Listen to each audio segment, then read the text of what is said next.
Hi, I'm Sravani. My basic topic, my research title is Sustainable Peri-urban Development. My research questions are how can the peri-urban areas be developed by the study of local conditions, and how can the environmental sustainability be a criteria? My approach to this design is in 6 stages. First is the objectives, literature study, data collection, and formulation of requirements, site analysis, design brief concepts, and design proposal for the project.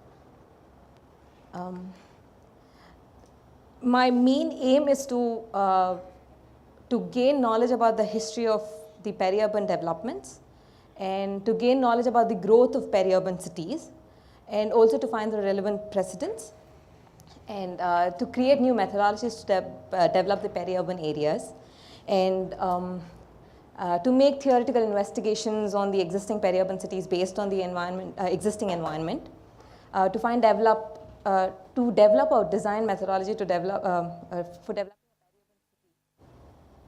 without hammering the existing flora, fauna, and culture.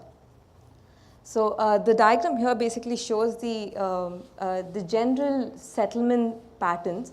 The most common settlement pattern is the monocentric settlement pattern, and this is polycentric. So I basically want to concentrate on the polycentric settlement pattern. This is the monocentric settlement pattern, where this is the city, main city, and these are the surrounding suburban areas. What I basically wanted to do is, I wanted to combine all these the urban activities and also the rural activities together in one site. Basically, peri-urban development is nothing but these are the areas that are between the rural and the urban areas, which basically clash with one another. And to develop these areas, we mostly require roads, networks, airports, large hospitals, schools, institutes, supermarkets, and other industries. So Desakota is the theory that I want to follow. Basically, Desakota is the Southeast Asian theory, where farming and also urban activities are mixed with one another. And Desakota regions generally fall not way away from the cities, neither very closer to the rural areas. It is mostly 30 to 50 kilometers away from the city. So Desakota, basically the word comes from Indonesian language, which means intensively intermingled with one another. So these landforms, basically they have all together the parks, various gated communities, golf courses, parks, farmings, etc. Outside Southeast Asia, these features are mostly found in China, India, Japan, Taiwan, and South Korea. So Desakota is basically these regions are majorly interlinked to the cities, major urban centers, by cheap transport accesses. So this is the process of influence in Desakota, basically mixed land uses, mixed livelihoods, rapid rate of change, technology and choice infrastructure, markets, governance, culture, water-based ecosystem, poverty. So these are the major influences which process the theory called Desakota.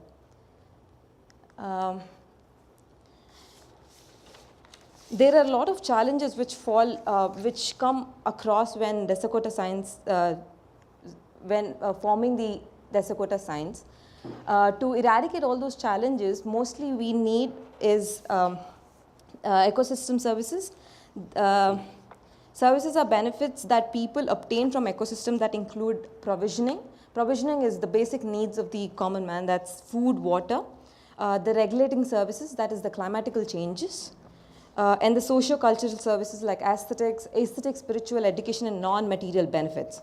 All these services are held in place by supporting services of ecosystem, such as soil formation, nutrient cycle, mitigation of cycle change.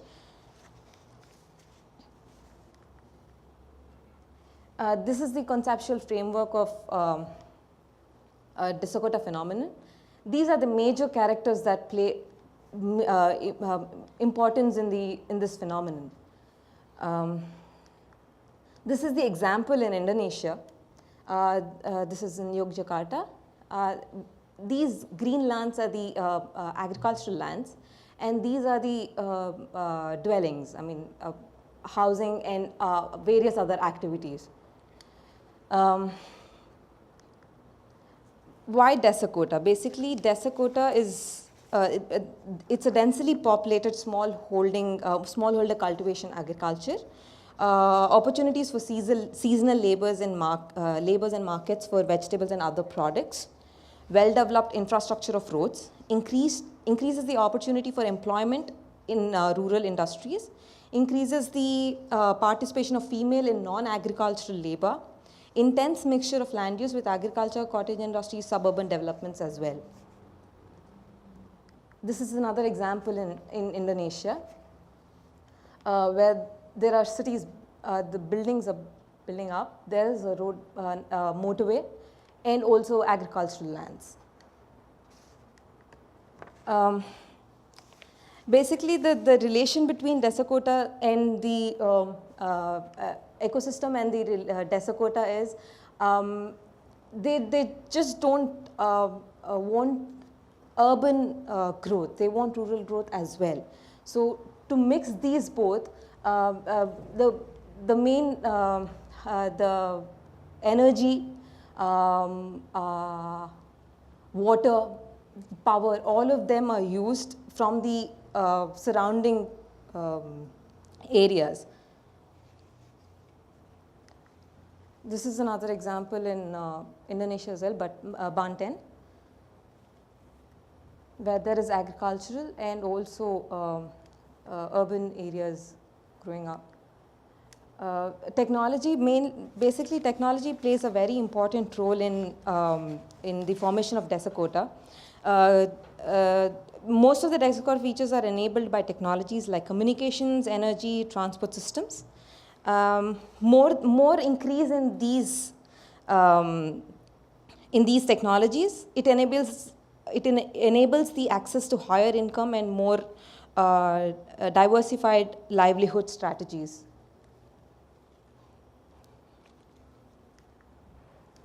Another example. This is my second question was how do I make it environmentally sustainable? So I've taken the concept of green buildings. Green building is basically one which uses less water, power efficiency, optimizes energy efficiency, conserves natural resources, generates less waste, and when compared to the conventional building, all these are better.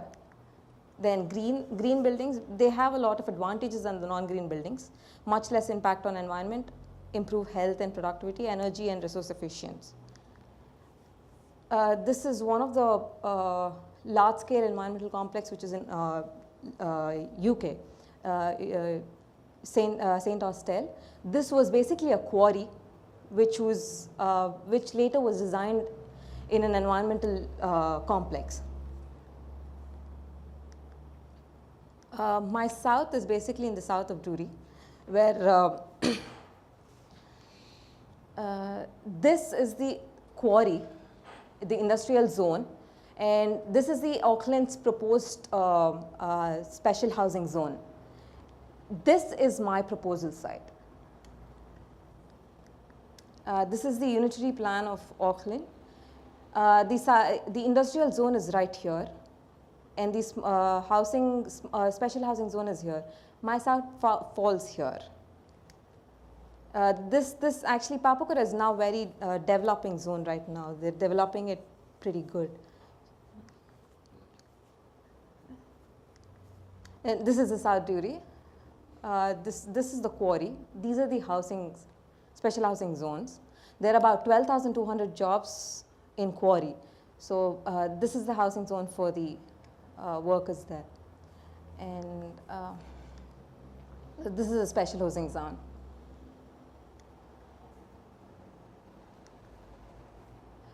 In the South Duri special housing zone, they already have infrastructure corridors and the transport linkages, which will actually help in my site development. These road networks and the transport networks are very useful for the site, which is just below.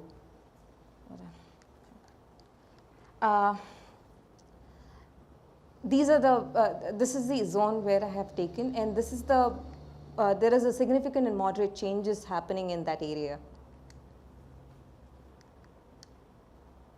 This is Achuri boundary, the natural reserve. Proposed site, storm waters.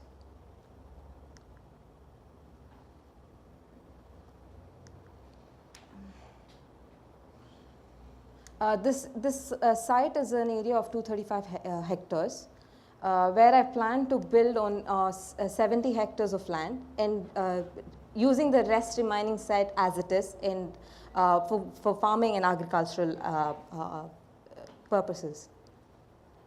And the highest contour, highest and the lowest topography on this is 25 meters to 50 meters.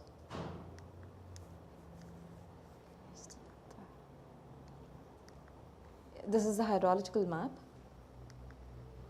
The transportation, the main transportation train station is at Papakura, which is 1 hour away. The soil type is organic soil here. That's the organic soil, which is really, very helpful for the agricultural land. This is a site visit. Yeah.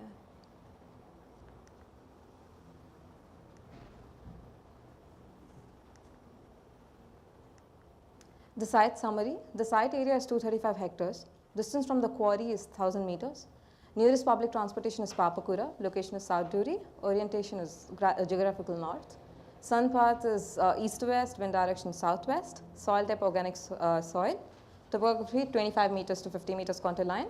Vegetation greenlands, hydrology low streams. Infrastructure facilities, power, road networks. It's all rural urban area surroundings. This is the existing ownership of the site.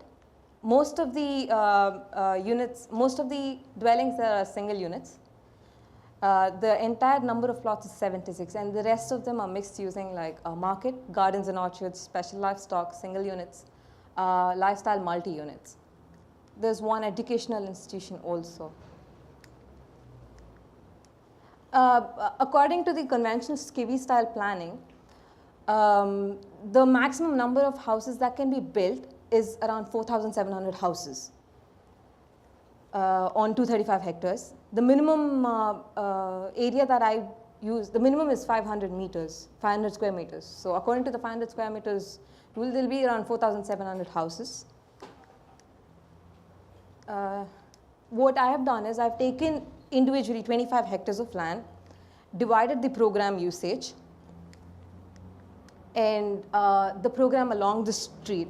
I've aligned it along the street so that it is for the visitor can experience the whole program and perceiving the urbanity of the streetscape. And I loop the program. The loop always allows an experience of the entire program to the visitor in an easy readable way. This loop is adjusted according to the site boundaries. The program is negotiated and adjusted to the site consent, resulting in a softer triangular geometry on the site.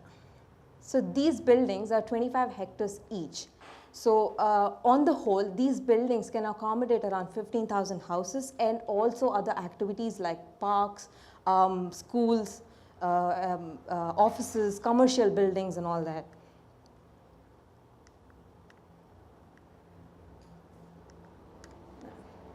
So I'll use the ones, I'll leave the rest of the other 166 hectares as per the ownership titles.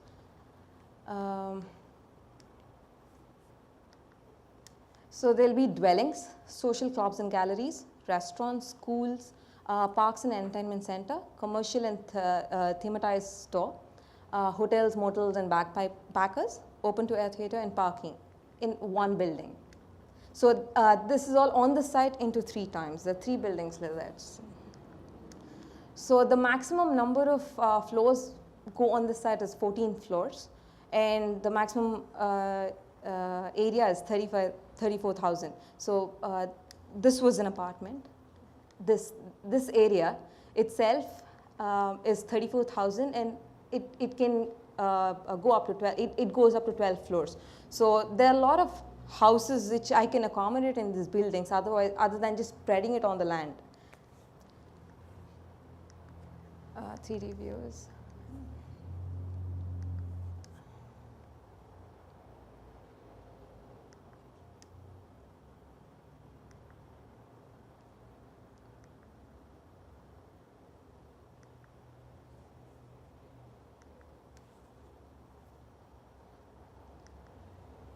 Yeah, the research, how have I answered my question? How can the peri-urban areas be developed from the study of local condition? Looking at the new job center, not only in the industrial zone, but also within the site. Preserving 70% of the existing landscape, using the facilities and infrastructure already available at the site, providing houses and all other recreational spaces.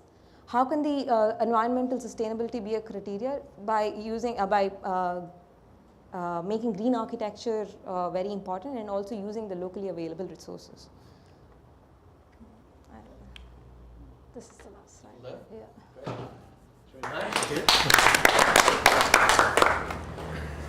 Great. Okay. Wins. Oh, okay. Wow. You had me all the way until the big buildings. And my favourite slide was the one, the aerial photograph of it in place. I've seen that many times. I love it.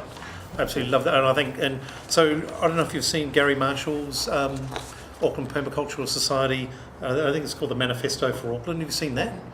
That's a really clever piece of work, and that's about the shape that Auckland actually should be. And you've kind of that whole, I guess, a whole bunch of centres along a transportation network, and you're within walking distance from the food that's being produced. And for me, that seemed inherently sustainable. And it's funny, you talked about sustainability as if it's in the buildings, but the actual ability to live right adjacent to the food that you're growing, is that in itself is sustainable. And your proximity to food and biodiversity, good use of fertile volcanic soils, which we're not respecting at the moment. And I think I'll get to the other bit, but I think so.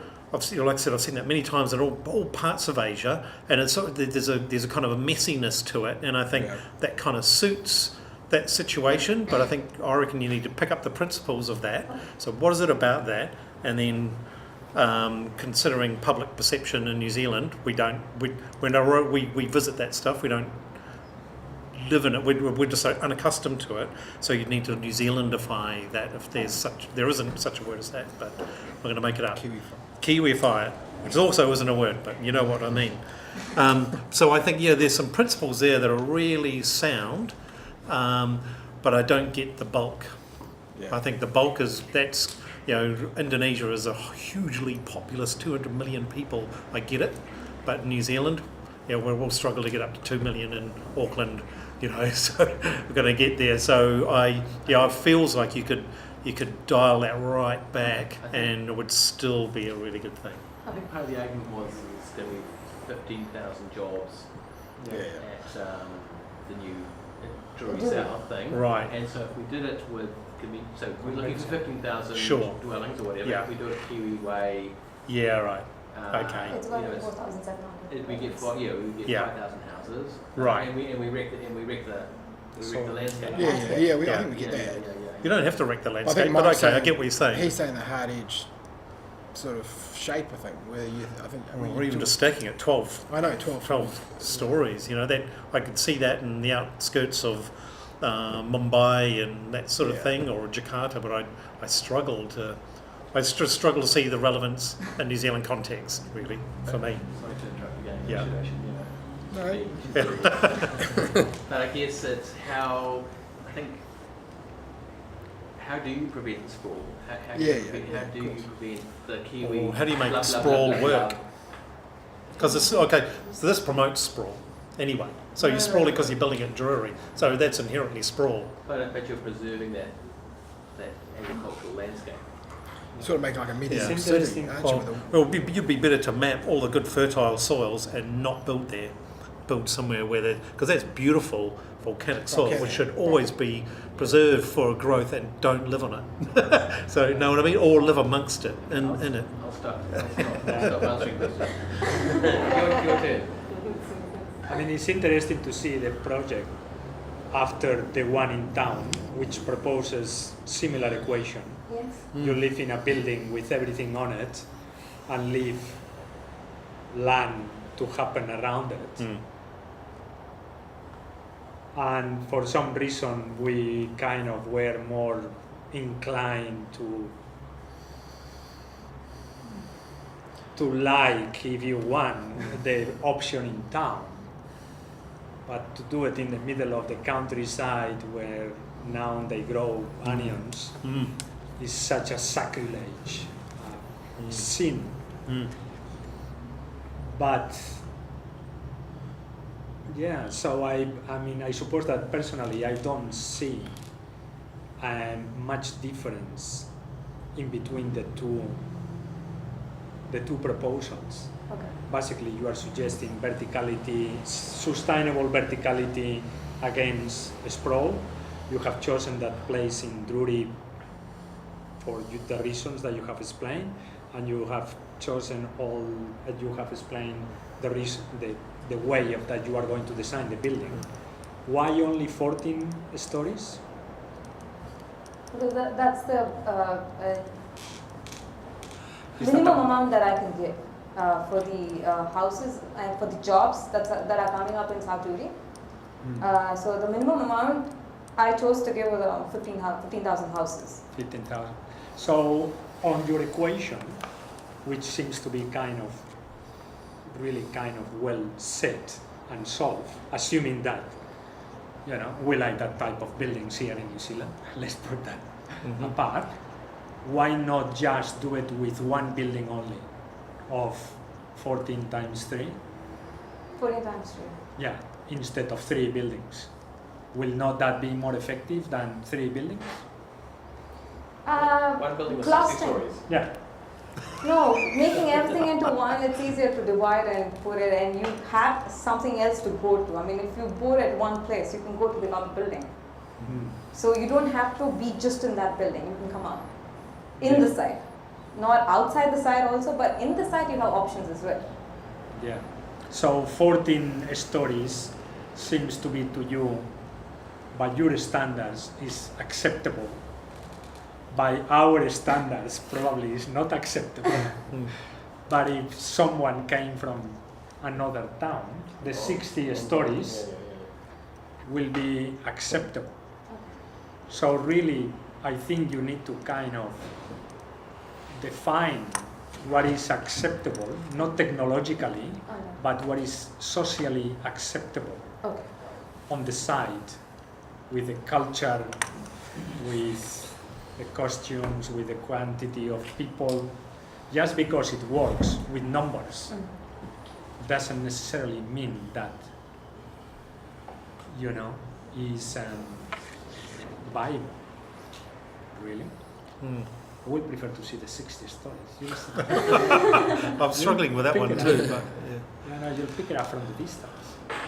And then you'll think about all this not empty, but non-usable land, But the farms around it. Then it be this is a little away from the city, but not too in the city. But we can't have 60 stories right somewhere out. In the city we can accept, but somewhere in the countryside we can't accept. So 14 But stories for is. us, but for us, 14 stories is too much. Yeah. Oh, okay. But Yeah. for you, but for you You it's see? fine. You see? Yeah.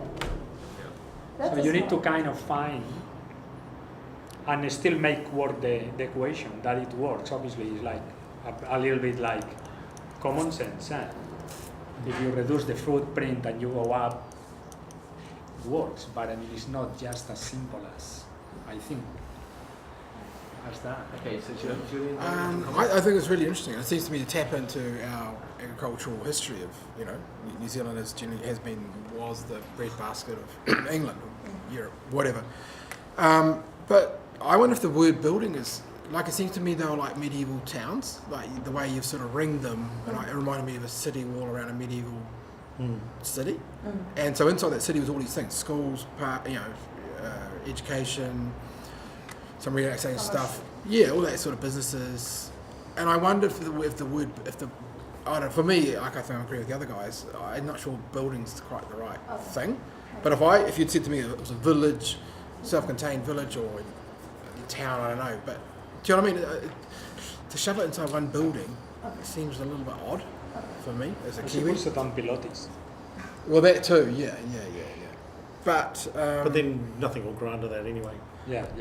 I also think, I would also, I can see the big macro idea. I wonder if you could maybe looking at the small scale, actually how it would work. For instance, you show some images of, you couldn't get across from those housing development across that motorway, for instance, to go to work, to process the chickens or, deal with the pigs. They're just going to get off on a bus and go up the road to the quarry, to the new industrial estate. Yeah. But but the other examples were you just walk across the road and tend your fields. I think it's like 1,000 metres. It's just not, it's just a kilometre. And sorry, what was the thing about the quarry? Oh, so there's a big plan. So just go direct to. There's a big plan that to develop the quarry between the quarry. Do you remember where the quarry is? Yeah. The quarry between the quarry and the motorway. Stenson's owned that land, and that Peter Walker's done a master plan for a new industrial estate. Right. A bit like the one. Oh yeah, Hybrid. It's like hybrid. Yeah. Except it's much bigger. We import our designers to do these things for us. Yeah. And there's 15,000 jobs. I mean, it all gets built out as 15,000 jobs in there. So where are all those people living?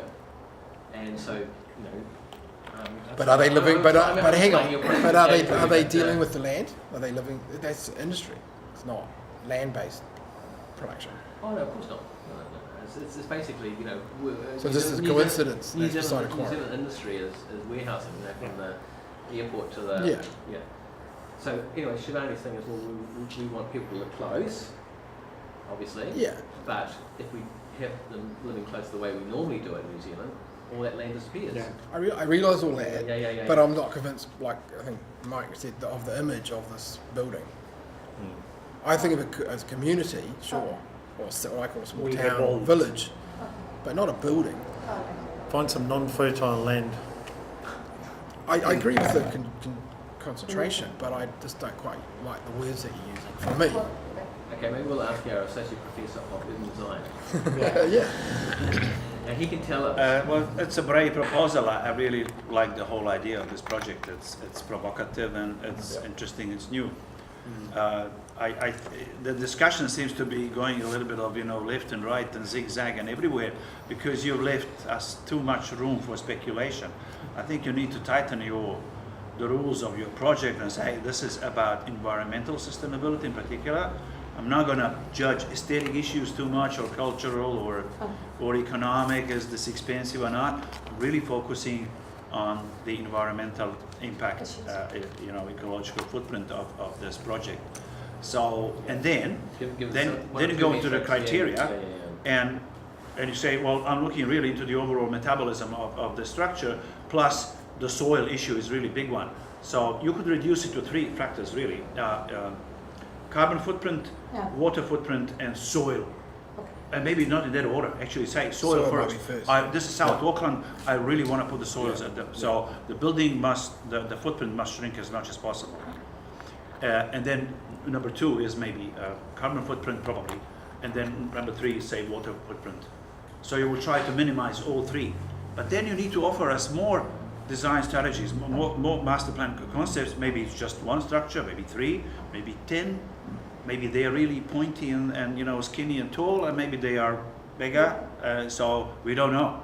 You have to offer us several alternatives, I think, and then you have to do a little bit of measuring yourself with these 3 footprints and say, according to my measurement, looks like this one is the best. Then we will believe you. That's quite, yeah. So you've the got method your- is a bit too loose right yeah, now. Yeah, I think that's a good point. So you've got this kind of general concept, you know, and then but you need some metrics around it. And so, so I think Yeah. A soil metric's a good one. And you've got a background in architecture, and green buildings and so forth, so you can make some metrics around those. And yeah. You know, there is for example, one trap here, I think, is I understand that New Zealand construction industry is not able to build a tall building which is cheap for some reason. So whatever you do that is tall, we could always say, too expensive, no, it's not going to work. You say, well, I'm sorry, I'm not looking into it this time. I'm really looking into an environmental cost. And, place boundaries around your project. The environmental cost of building, 500, little individual houses on individual sections all over this thing. What is the metric around that as compared to this? So that would be useful for a panel. I think. Personally, I'm a kind of bit of a believer, really, in New Zealand circumstances that the flatter the development, the more able it is to harvest natural resources and therefore sustainable. So sprawl can be sustainable. But you should argue in South Auckland that logic is dangerous because we got these exceptionally good soils. Yeah. So that starts really from protecting the farmland. It might be good to understand how many square metres you need per person. So if that were to be all cultivated between, how many does that? How many would that feed? And you probably don't have to work out how you manage that. But if you were to be surrounded by your food and you look out on radishes and blah, blah, blah, that would make you hungry. I'm hungry just thinking about it, but be a great thing, really. Is it only plants? Sorry? Only plants? You think like vegetable food? You're not doing animals? Why are you? There are already animals there. The sheep, horses already on the site. I mean, like the existing ownership that I left at the time of the building, they're already there. But are you thinking going Oh, he's got to leave it there. No Yeah. change. That was the idea. Oh, That's right. They won't be the changed the at all. Desicota thing is, you've got a mall, and then this guy, Still- rice paddy, yeah. Yeah. Everyone who from Indonesia, he and I were looking, or he was showing me where they all Yeah. are in Jakarta. So, yeah. Is there Oh, enough it's income everywhere, from aren't it? Well, no, it's not income. It's just you just say the farm you just stay there. You keep doing your Yeah. But I think Mike's thing about actually, can we do a bit more than that? Can we actually Intensify. intensify? Well, if this were, because you showed us the biodome thing, and I kind of got excited about that. I thought, can you dial this up a little bit more? And this is, these are, places for living. They're self-sustainable. There's a model here that we can, so I guess what's it demonstrating? How many people you can fit in one footprint to service a development, or is there more? Can it be a bit more far-reaching? And how do you feed them and clothe them? Or, I don't know. I don't know how far you can take that. 15,000. Let's hope that doesn't happen. 15,000. Yeah.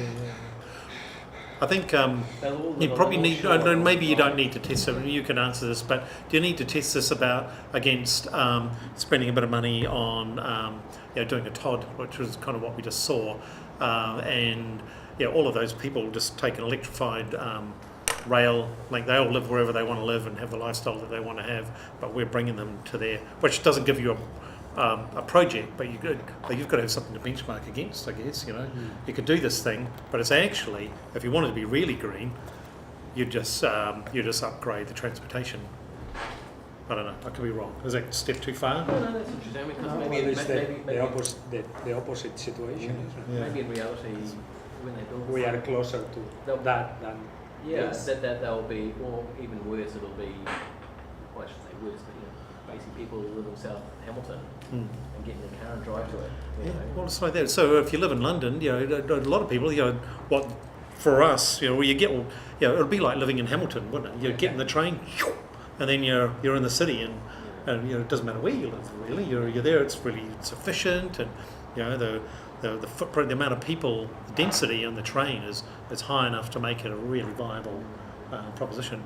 And our electricity is pretty much entirely renewable. So electricity is a good thing here. Really, we don't have to worry about it that much. Okay, so what's our direction for Do we keep going? Well, I think it just needs to be in the New Zealand context. I think I'm just concerned about New Zealand context. This is probably be great in Indonesia, anywhere else, and you'd accept it. It's normal. It's totally, people are accustomed to it. How would you get 15,000 people into that? Kiwis.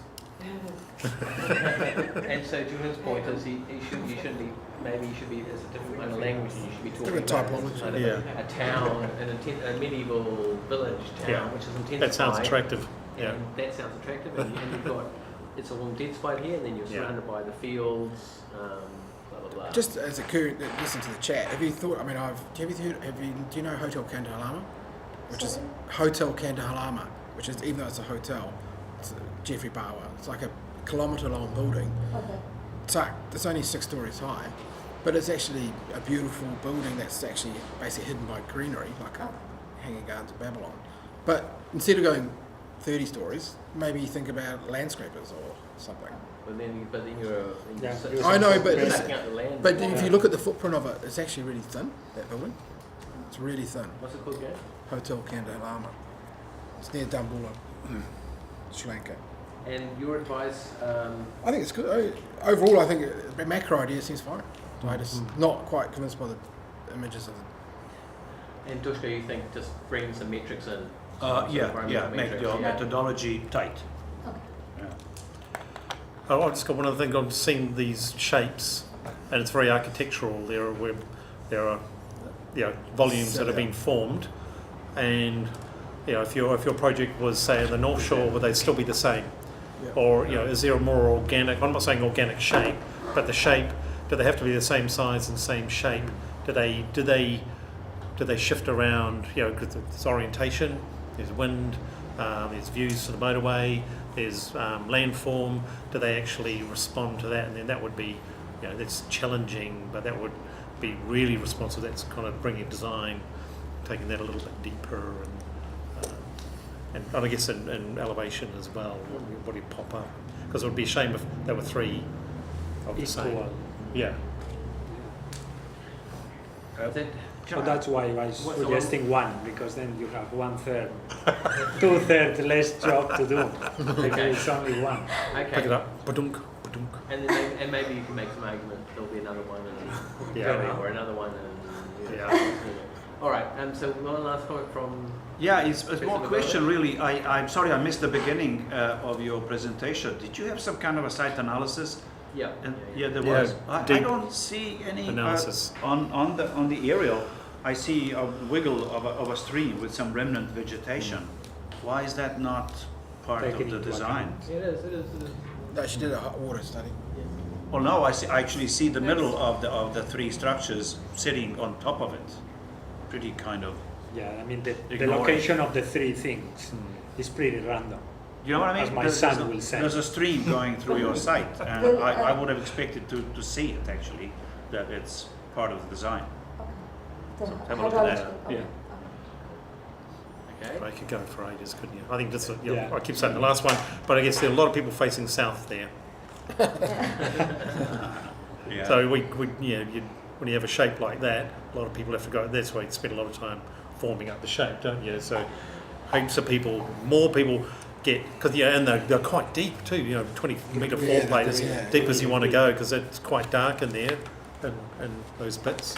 At least that's what you're after. Cool. Thanks very much, Sravani. Very good.